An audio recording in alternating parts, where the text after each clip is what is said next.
Hey guys, today we're gonna walk some projects. I'm gonna show you day in the life of a real estate agent investor. Today we're at a property in Eau Claire, Wisconsin. We got a dumpster here, we got flooring going in, paint going in. Come with me and check it out.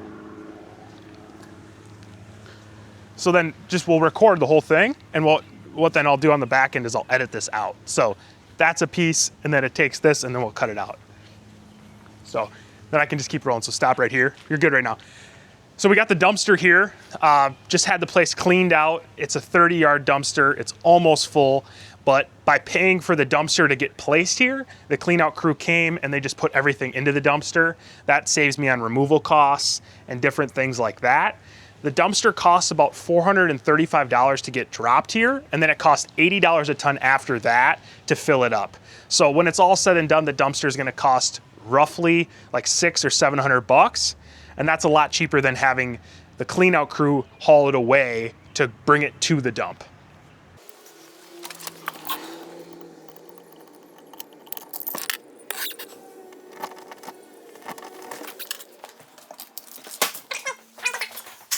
Hey, so now we're inside. Property needed pretty much a full empty out, and then we're painting the whole house like a grayish color that looks more gray on the walls and white on the ceilings. A lot of builders use it, and the reason we use that color is because doing one coat is a lot cheaper, but at the same time, we can still get a little bit of a color contrast with the color, so it looks more gray here and white on the ceilings.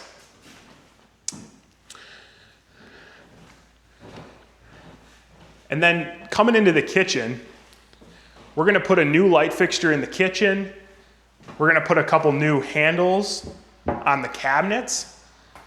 And we're gonna kind of keep this kitchen as is as much as possible. So new hardware on the cabinets and then a new kitchen sink because this one's just dated. It's kind of left in the 80s. Coming through here, we're gonna rip this vinyl flooring out and we're gonna run LVP through this whole house. The LVP costs us roughly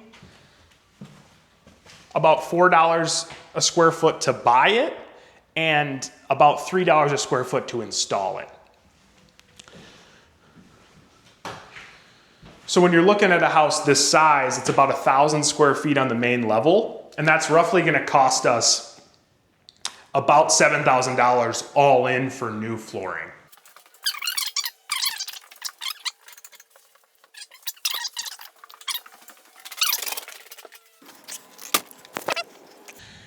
Okay, so now we're gonna swing to the next project. We're going from Eau Claire, Wisconsin over to Sparta, Wisconsin. There we're gonna check on a few more things, see the progress, see what the contractors are up to, and just keep things kind of moving along steady. Hey guys, today we're outside a property that we're renovating. I'm gonna walk you through all the mistakes we've made and the renovation process. This is a 3-bedroom, 2-bathroom in Sparta, Wisconsin. Starting outside, we just put on brand new 6-inch gutters, as well as we built some new steps in front. There was some old concrete steps that were in pretty much disrepair, and we just want to improve the overall street appeal. So ripped those out, built these new steps. It's like green treated, and we're probably gonna stain it to make it look good. Coming around the side, overall the window wraps and the siding are in good shape, so we didn't budget any money for that. We're gonna try to keep it as is as much as possible. There's some good perennials in front, some hostas, some plants. So we might plant a little bit more landscaping, but we're gonna leave it overall. One really good thing to look at when you're looking at a property is the old mechanicals. This AC unit we think is like 30 years old roughly. So definitely budgeting for a new AC unit. We just put another one in a property for about $4,500 here in Wisconsin. So overall, budgeting between $5,000 and $7,000 for a new AC unit for a house this size. The ductwork is already in, so we don't have to worry about that, but gonna need a new AC unit. Then coming around here again, gutters. We put in new gutters all the way around the house, and most houses need gutters on one side and the other, but This house actually needs gutter on all 4 sides. So that makes it a little bit more expensive overall. Can't complain, just getting it done. That'll solve any of the water issues downstairs, anything like that that we might run into. Had the clean out crew here, did a full gut, took off the old gutters. We also, emptied out the entire house.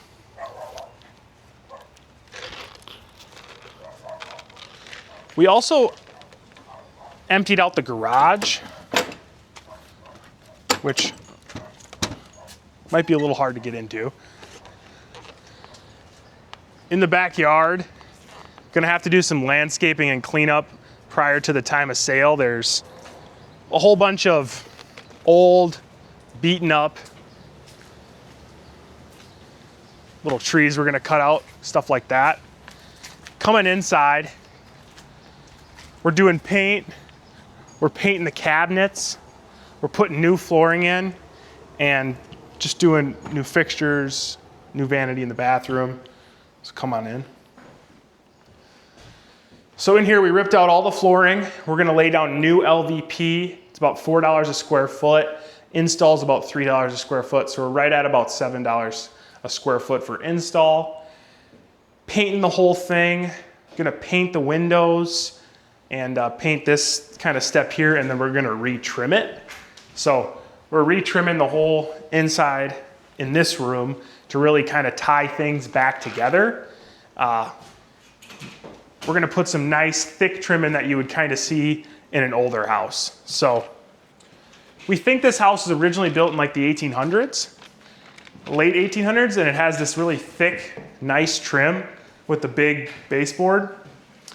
And I think that if we can put trim in that room and kind of tie everything together, it'll look really good. Into here, there's some old hardwoods here. We're gonna flatten them down and we're gonna run LVP over the top of this as well. Leave the carpeting in here. Painted the whole house white and a little bit of like a grayish color, trying to tie everything together.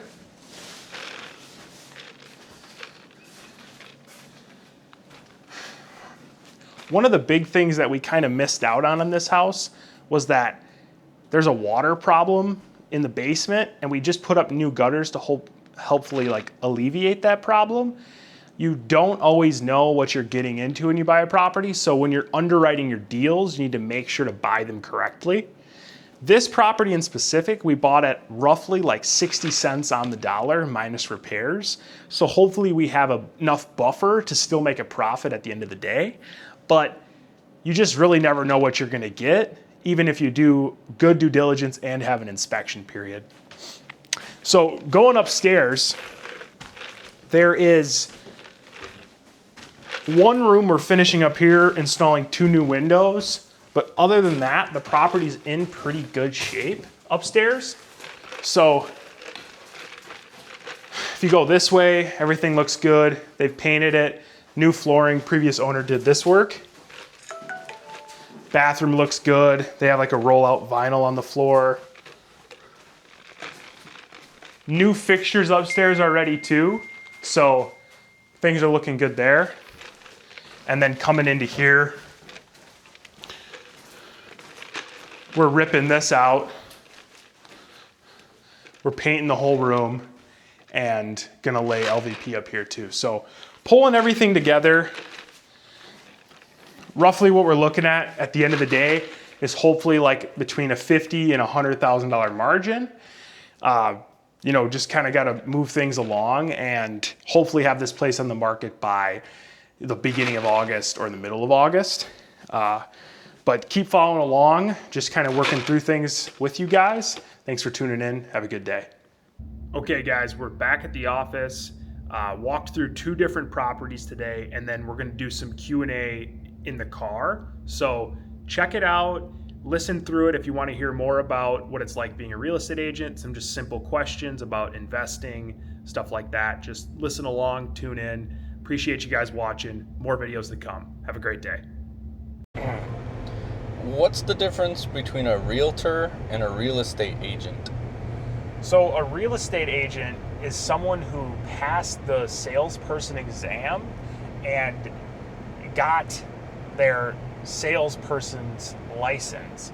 So all realtors are real estate agents, but not all real estate agents are realtors. So a realtor is someone that has passed the course. It's an ethics training and some online coursing to be a realtor with the WRA, Wisconsin Realtors Association's certification. So all realtors are real estate agents, but not all real estate agents are realtors.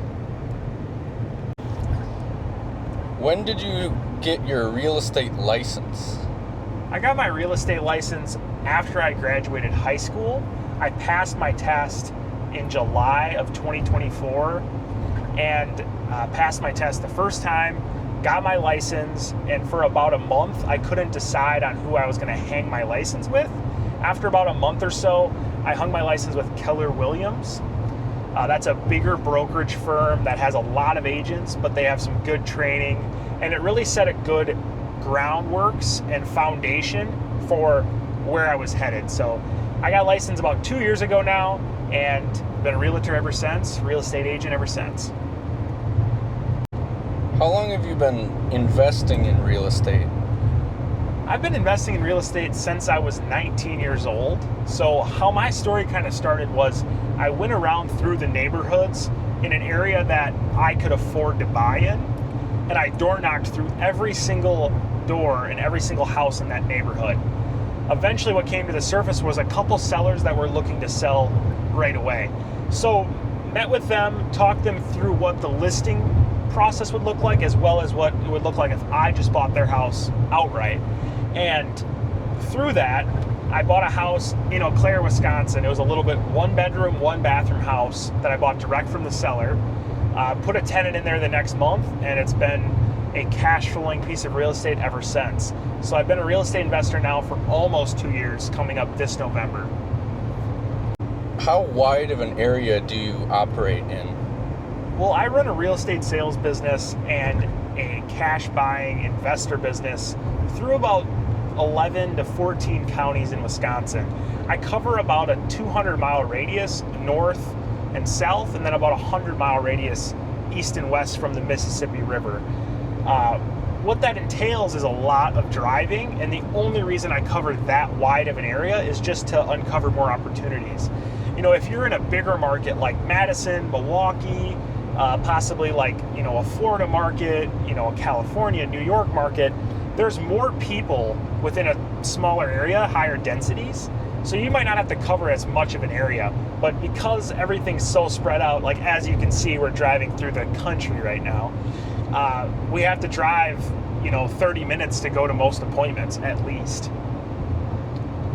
How much money do I need to invest in real estate? Well, it depends on the deal you're buying. So the more units you're buying, typically the more money you're going to need out of pocket to buy that deal. Now, you don't necessarily need to use your own money to buy a deal. You can use what's called other people's money. So banks' money, private lenders like family, friends, and people that you trust, or you can use hard money, which is more expensive money, maybe at like 3 points and 12% interest, that you're going to source from different areas, but it's going to help you buy deals. Overall, the biggest thing that you need to have money for is finding the deal. So using maybe PPL, like pay-per-leads, direct mail, advertising through Google Click, different things to find deals. That's where you need to have most of your amount of money. So if you're willing to commit to one marketing strategy for, let's say, 3 months, I would budget to have at least maybe $5,000-6,000 to put towards that to find a deal.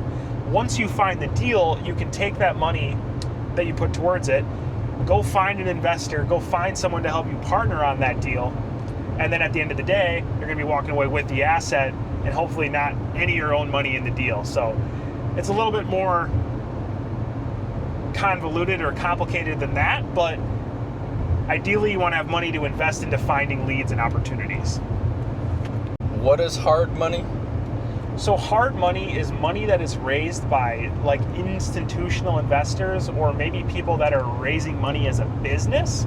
So for example, I could say, hey, will you give me $1 million, and I'll pay you an 8% return on $1 million, so $80,000 a year. How I can pay him that 8% return, or $80,000 a year, is that I go out and I lend that money out to real estate investors at 12% per year plus 3 points. So I make that spread. I make that basically 5-point spread on the money. So 3 points up front plus the 4 is a 7-point spread.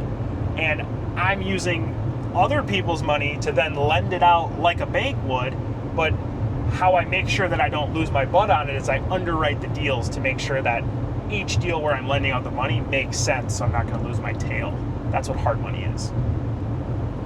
How is square footage of a house measured? Well, in Wisconsin, how we were taught to do it within our MLS is you need to take the exterior measurements of the property.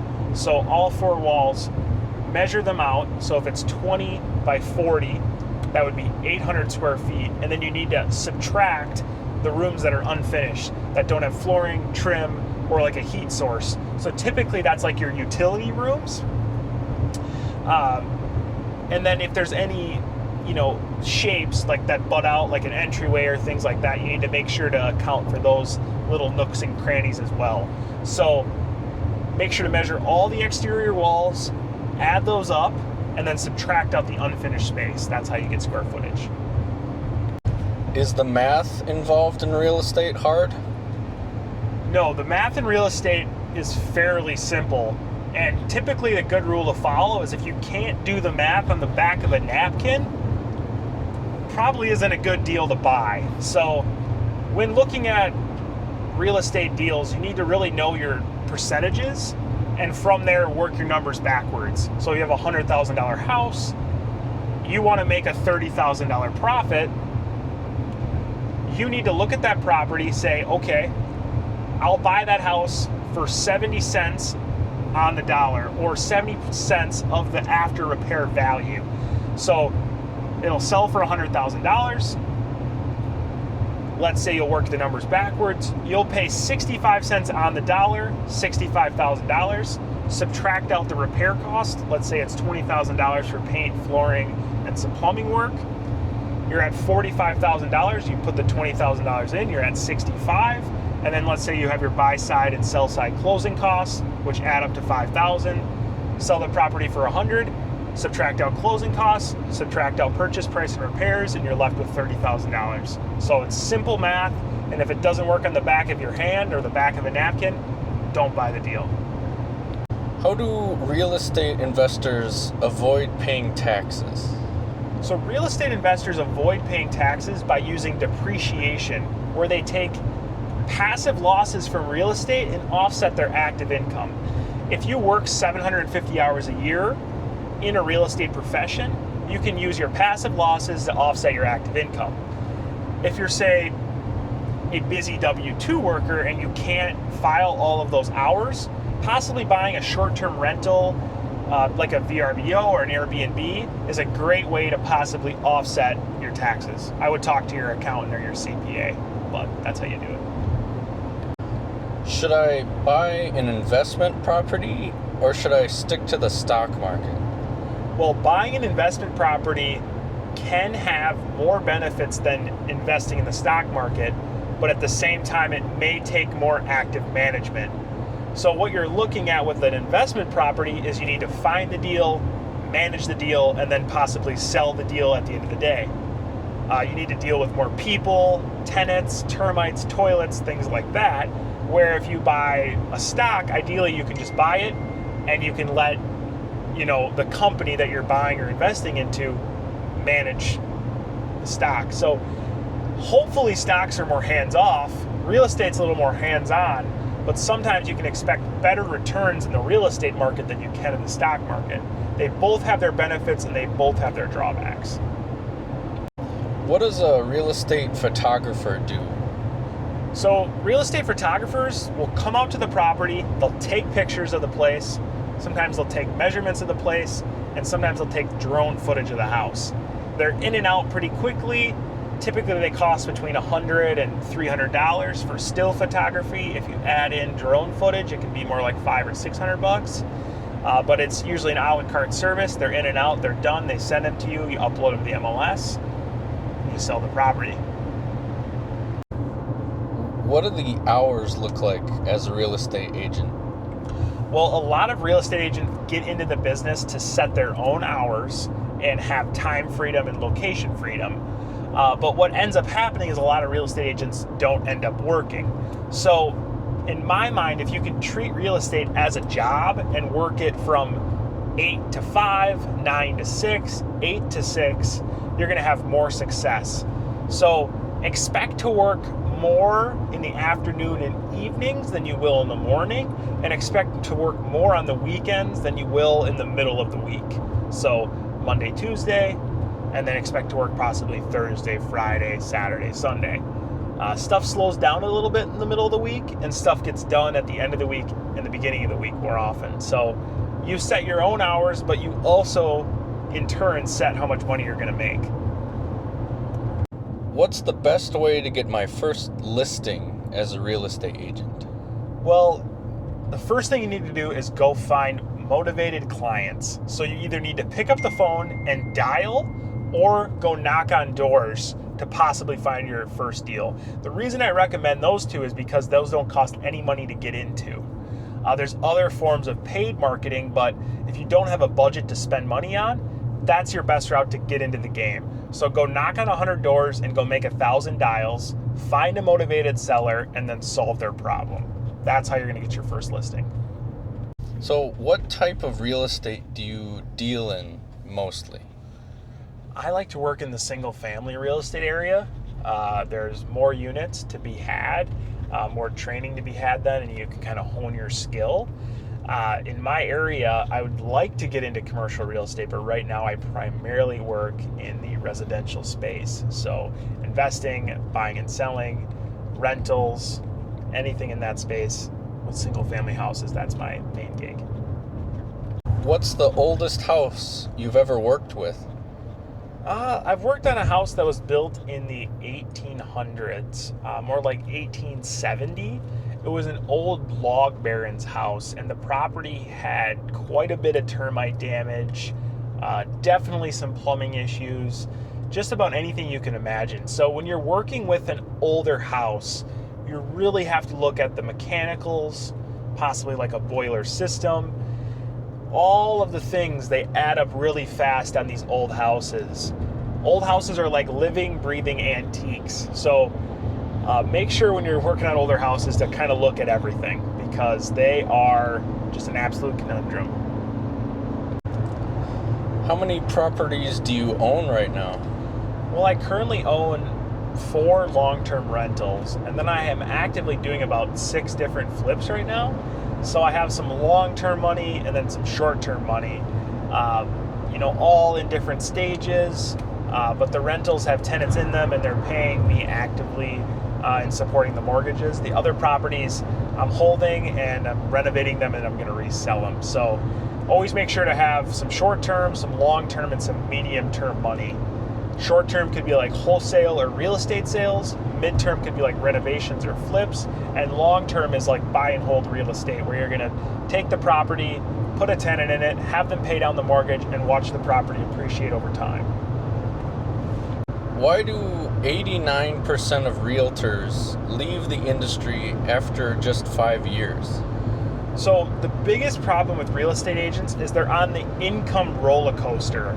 One time they have a big commission check, one time they have no commission checks, and there's also operating expenses within the business. So you got to hold your license, you got to pay for signs, you got to pay to hold your license at the brokerage. You have all of these fees with the MLS, and a lot of agents are going out prospecting for a deal, finding the deal, closing the deal, and servicing it, and then they're not going out and finding the next deal. So they're never getting off of the agent hamster wheel. And really the only way to do that is turn your business from a job, a high-paying job, to a business where you have employees and you have steady lead sources. So one way to have steady lead sources is to start creating content, paying for leads, paying for advertising to bring leads in so that you can get off of the hamster wheel and have consistent lead flow so that you can constantly make cash from the business. So that's why most agents are out of the business in 5 years, is because they don't have a way to make recurring revenue without interrupting the sales cycle. What is paying for a lead? Paying for a real estate lead could be giving money to a company that possibly sourced that lead, like a buyer lead from Zillow, Realtor.com, Redfin. It could be paying for advertisement to get a lead to call you with direct mail, maybe a TV commercial, maybe a radio commercial. Paying for a lead also could be paying a cold caller to cold call a lead, bring the lead into you, and then you close them. Paying for leads, all it is just giving money to someone or some company to bring you a motivated client that you can close and then convert into a sale. That's what paying for a lead is. How do you find a real estate deal off market? You find a real estate deal off market by going out, finding people that have not put their houses on the MLS like Zillow, Realtor.com, or Redfin already. You go out there by sending a mail, cold calling them, door knocking them. You want to catch them before they get to putting their property on the market. That's the way to find the best real estate deals in the market. What age group of people do you market to get business? I like to market to people over the age of 65 because people over the age of 65 in Wisconsin account for 53% of all home sales. And of the people over the age of 65, 79% of those people own a home. And out of those 79%, 64% of those people own their home outright. When people own their home outright, that creates high motivation and just, high equity. So when you have high equity and high motivation, you can sell your property easily. People care less about getting the most. People care less about, timelines. They just want to be done. So I market to those people over the age of 65. They have more motivation and more equity, and they're more ready to sell. How do you stay motivated as a real estate agent? Best way to stay motivated is have good systems. Not every day you're going to want to go to work. Not every day you're going to, feel like I'm that guy. I'm going to go out and get all the business. You got to fall back on good systems. So you got to eat good, you got to sleep good, and you got to work out. And after that, you need to make sure that you're talking to clients consistently. And if you don't have business, you're going out and finding business. Prospecting, lead follow-up, going appointments, and possibly different networking through groups and communities. How often do your clients reject an offer? I would say my clients reject offers about 20% of the time.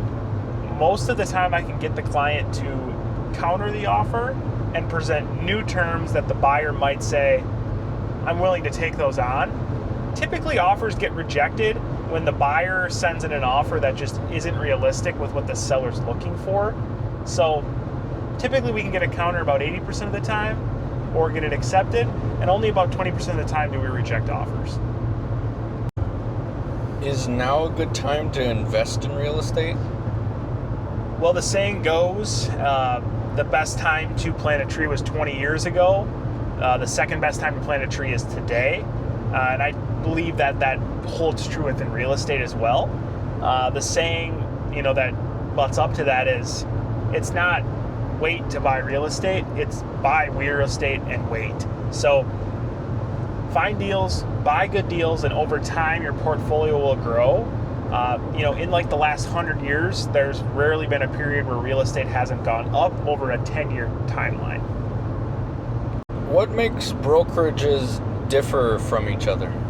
Well, all real estate brokerages are trying to provide a solution to agents. They'll give you tools, people, different software to help you achieve your goal of selling more houses. Some brokerages really hunker down and focus on the brick and mortar aspect. Other brokerages care more about the software and how you can scale and leverage and grow your business. So there's cloud-based brokerages, there's large franchise style brokerages, and then there's boutique brokerages. All have a special place in the market, but they all serve different purposes. What are some things I should update in my house before selling on the market? The biggest things people talk about updating before listing their house in the market is paint, flooring, and possibly like cabinets in your kitchen. Hardware, painting, just making everything look fresh and new. Besides that, kitchen remodels, bathroom remodels really bring in a lot of value. Some places where you can kind of lose money or not get as much back as you'd like is really expensive countertops, really expensive light fixtures, maybe a ton of money put into landscaping, but you can't go wrong with like modestly nice kitchen, bathroom remodels, paint, flooring, can't go wrong. Why do you hire contractors to work on your renovations? I hire contractors so that I can use people and labor as leverage to work on more projects than I could take on myself. So ideally we have 5 to 6 projects going at once, all the different contractors out working on those projects. If I had to do all the work myself, I would never be able to go find more deals and work with clients to generate revenue. I hire the people to do the work so that it gets done in a timely manner, and frankly, they do a better job than I do. That's why I hire contractors. As a real estate investor, what's something that makes you say, no, I'm not going to buy this place? One big thing that I really make sure to look out for is foundation repair. It can get very pricey very quickly. Foundation repair requires special tools, special instruments to get the job done right. So if I see a bowing wall in the foundation, that's going to affect my purchase price and what I value the home at very, very drastically. Okay, me and Mitch are back at the office here. Thanks for watching all the Q&A and stuff. If you have more questions, reach out, 608-683-8059. Hope this was helpful. Hope it was valuable. Please leave stuff in the comments about things we can do better, things you want to see more of. I appreciate it, guys. Have a great day.